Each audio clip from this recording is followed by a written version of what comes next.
Hey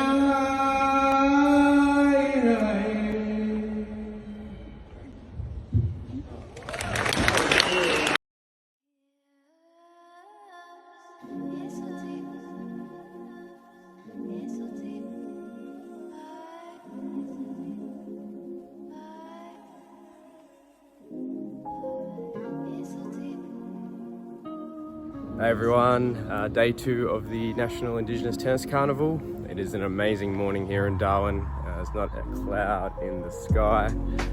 Just heading in now, we're just going to get some breakfast before Talia jumps on court and begins playing at 8:30 this morning. Last night we had the opening ceremony and welcome to country. We had some pretty special moments. We had Yvonne Goolagong. She was up on stage and giving a speech to all the kids. We also had Ian Goolagong. It's just a really cool experience so far being up here. Just heading in now, so let's check it out.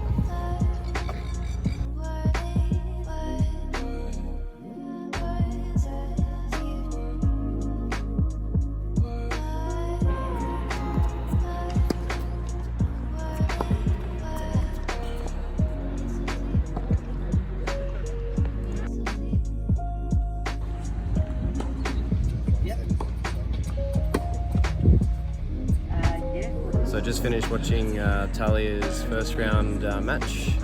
She got off to an absolute flyer. It was 5-love up in the first, but unfortunately got beaten in the end.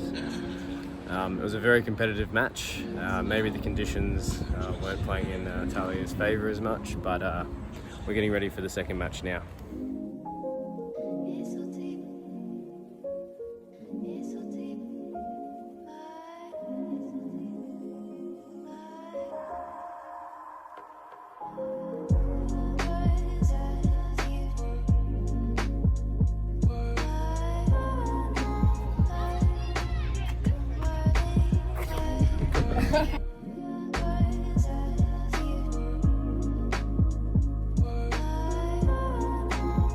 I've managed to get the great Ian Goolagong to have a little bit of an interview with me. He's a very busy man, so I appreciate you giving me just a couple of minutes. Yeah, well, you had to get me off the seat over there. I was really comfortable and ready to go to sleep. But anyway. I just have a few questions to ask you, Ian, just to pass on to some of the kids and adults that I coach at the moment. The first question is, what was the best piece of coaching advice you ever got? Well, there's a few things, but I mean, one of the main things, the best thing is, I think, is like watching the ball, but just do things like just to help your timing and things like that. Like if you count one when the ball bounces until when you hit it, all your timing seems to just come together. But I mean, like when you're warming up, like count one when it bounces until when you hit it. Don't think about anything else. I mean, that way you only concentrate on one thing. So when you're out there playing tennis, if you go and concentrate on so many different things, you know, the ball can go anywhere. Because you change your direction, you change whatever. But you know, like, just make it simple. It's like 1, 2. I read that book called The Inner Game of Tennis. If you get a chance to see it, read the book, find it. Read that, it just helps your mental side. The second question I wanted to ask you was, what piece of advice would you pass on to your younger self in regards to tennis? So if you were 8, 9, 10 and able to relive it again, what would be the number one piece of advice you'd pass on to yourself? Just keep working. I mean, that's okay. Well, I found that at that stage when I was playing, practicing all the time, I always played so much better. But if you just you stand there and you just wait till the next time you play tennis, because it might not be till for another week, especially when you're being coached or something like that. I mean, but you've got to go out and practice what you actually learn. So, that's good. That's the nugget I need. Go out and practice what you actually learn. But as I say, it's continuously. this sort of stuff. Like it's like when Yvonne first started playing tennis. I mean, all she did was just hit on the wall, and you know, like she counted how many times she hit on the wall. You know, and then like, and she'd write the score down on the ground, and she'd go back, go out, and then she'd come back the next day and she'd try and beat that score. But you know, that's just, you know, just watching the ball all the time. And I always do it. I mean, it was quite. I actually loved, you know, just hitting the ball. It didn't matter about the score and things like that. I just loved playing. Right. And it's the same with Yvonne. Mum used to always say like, oh yeah, have a good day, have a nice day. And then like when we come home, instead of asking whether we won or not, she said like, did you have a nice day? You know, it's just the attitude that we've got in the family. The last question I wanted to ask you is, what is your favourite tennis memory? Now, I'm not sure if I said this at the start, but Ian was the only Indigenous male to play at Wimbledon. Yep. Ever. Period. Which is a fantastic achievement in itself. So I'm sure that ranks up there. But is there maybe another memory that is your favourite tennis memory? Well, I got to play in Centre Court of Wimbledon. Well, that was my only memory, I think. No. But because it was so big, yeah, you know, you always remember that sort of thing. But then I remember playing, as I played Southwest Texas in a place called San Marcos in Texas.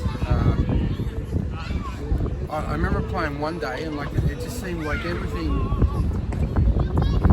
balls seemed bigger.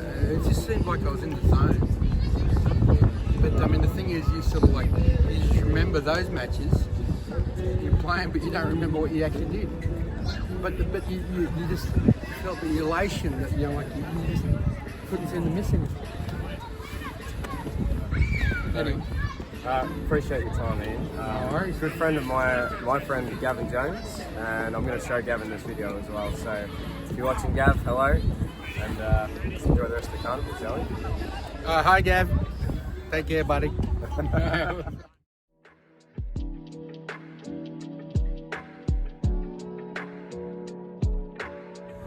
I've just heard a rumour that there's another Coach Jaron getting around at the carnival.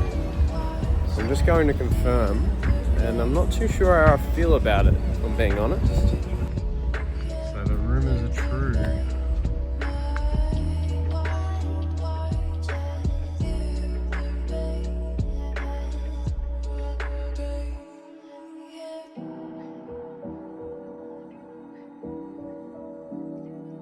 Alright, day 3 of the tennis carnival. I'm here with T-Wiz, who... how'd you sleep last night, Talia? Yeah, good. I was pretty tired from yesterday, so fell asleep straight away, which is good. How do you reckon your matches went? Yeah, good. I think I played alright. In that first set, I think I smashed it out, but then in the second, the heat just got to me and lost that one. But We don't talk about that. yeah, we don't talk about that. Well, my second match was good, so I won that one, which was Awesome, mate. good. So We're on our way to watch Lola now. We've got 2 kids that are in the under 14s. Is it under 14s category? Yep. They're both in the semi-final on both sides, so we could have 2 Vics in the final. Fingers crossed. let's go. Hopefully I haven't jinxed us here, but we're just on our way there now.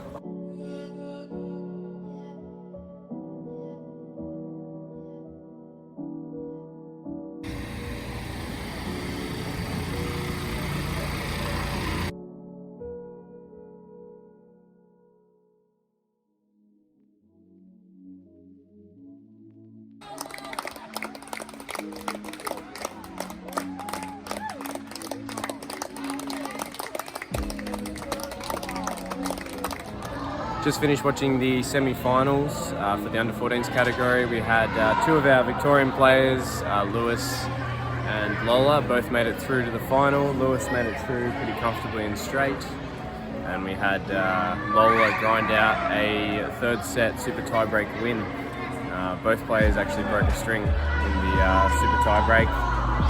Very nerve-wracking stuff, but we have 2 Victorians in the final, which is awesome. Talia is also playing at 1 PM today, so we're going to go jump out on court, have a bit of a warm-up, get ready for a match, and then we also have the final at 4:30 today, which I believe is going to be on this centre court right here.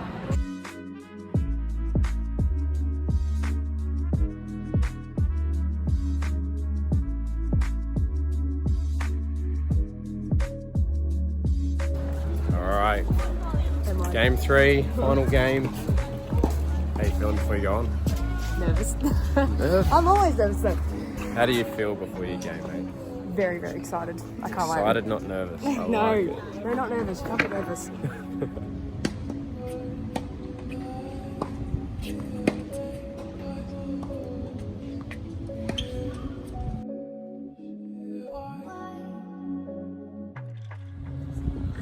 Alright, post-game interview.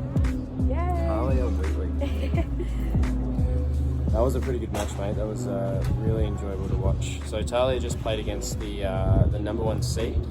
The number 1 seed actually lost in the first round. So we've managed to play Who'd she lose against to? her. Don't know. I'll have to find that out. But she was a quality player. Yeah. I don't know what you felt. I thought that was the best you've actually played. Yeah. And it was your worst result on paper, but it was the best you played the entire tournament. I mean, And doesn't matter about the result on paper. It's all about right. if you play well. That's what I think, but anyway. I think so too. So that was a really good challenge for you because, well, I think it was a good challenge for you because you get to see where the lofty standard is. And I mean, like, you are a good player, but if you play against someone with a lot more experience, a lot more on court time, I mean, you're always going to see where you're at against them. And I mean, we had juices, we had advantages, and every single time you're in that position, she managed to just pull away just a little bit, which is, I mean, that's why she's in the position she is, right? What do you think you did well? I feel like my game plan was probably a bit more better. Absolutely. Yeah, for sure. Like, you know, I actually had a game plan, which is good. So you don't have a game plan. How bad does that sound? Oh my god.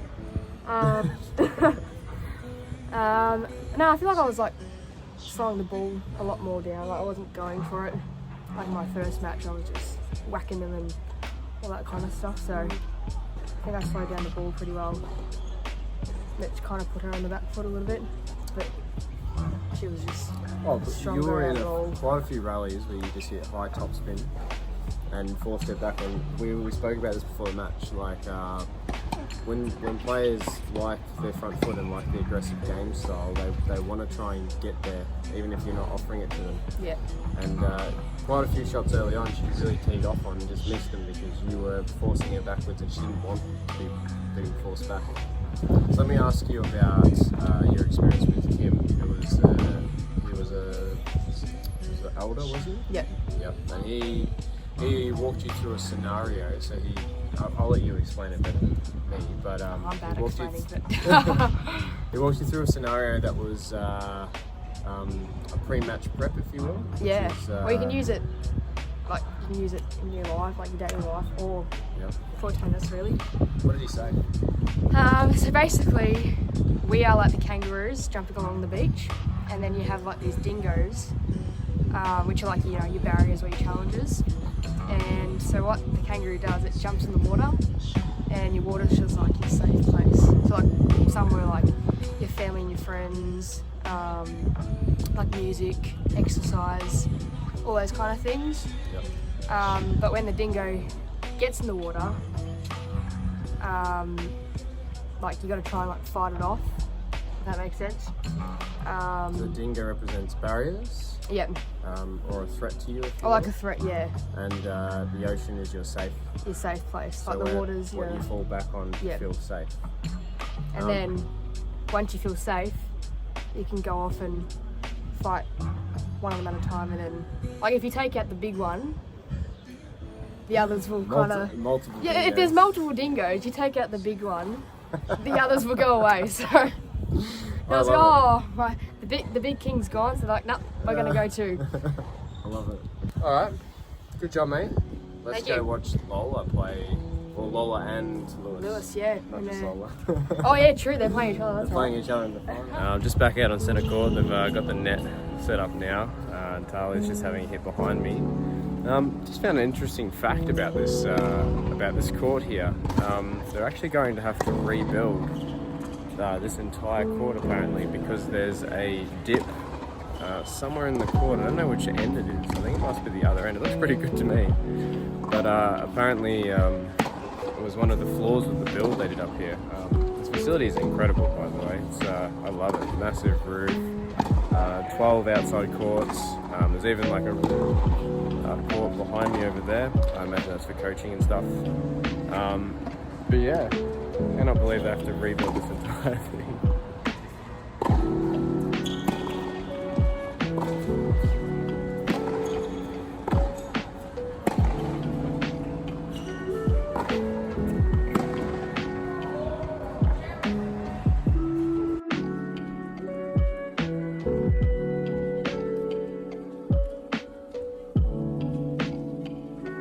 On our way to the Vic final, the All Vic final. I am slowly turning into a tomato, just very, very slowly. Just a little bit of controversy before the final. We were kind of told we were getting centre court. However, they've actually reserved it for the 18s and under. And they're playing all the finals at the same time, which I thought was a strange decision as well, because the court's been free for like hours. Literally. So we're just going to check them out. They're just down. They're just down here on the back court, unfortunately. That's right though. Yeah, it's alright. Still good. It is what it is.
Supposed to be doing a wrap up, but Talia's just chatting away to Robert Corley in the background, as you do.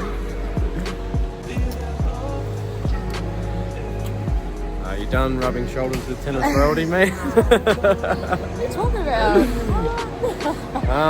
So we're just on our way to dinner. Yep. It's the end of day 3. I'm flying out tonight, so I don't get to join in the rest of the activities, unfortunately. I'll take some videos for you. Thank you, mate. So how would you like to summarise the last couple of days? You got any words for the last couple of days? One way to describe it. Amazing. I Pretty agree word. with that. Just It's, an amazing experience.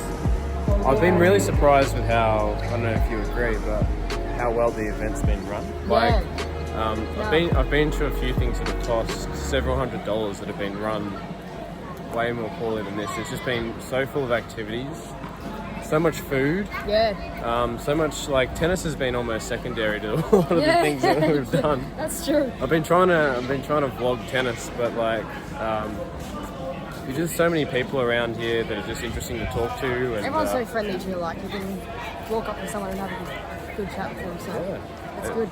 It is really, really good networking experience. But anyway, I'll probably make another vlog at the airport, but I'm saying goodbye to Talia now. I'll probably say goodbye to her off camera, but good job, Talia. Good tournament. She played awesome. Thank you.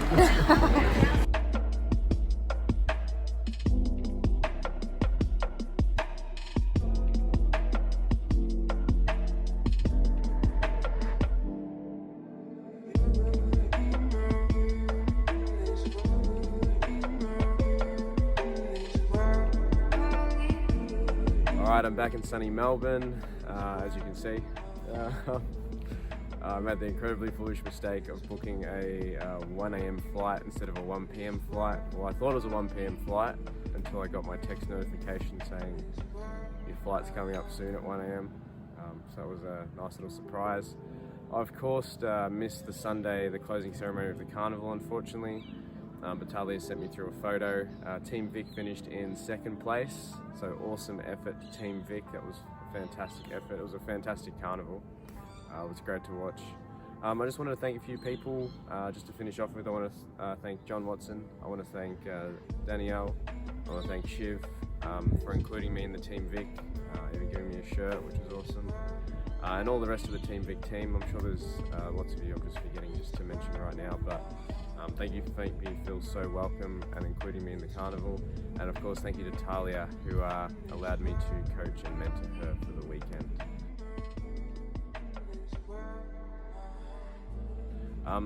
That's it, that's a wrap. I hope you enjoyed the video. I certainly did enjoy the carnival, so I hope to see you on court soon. Take care, everyone.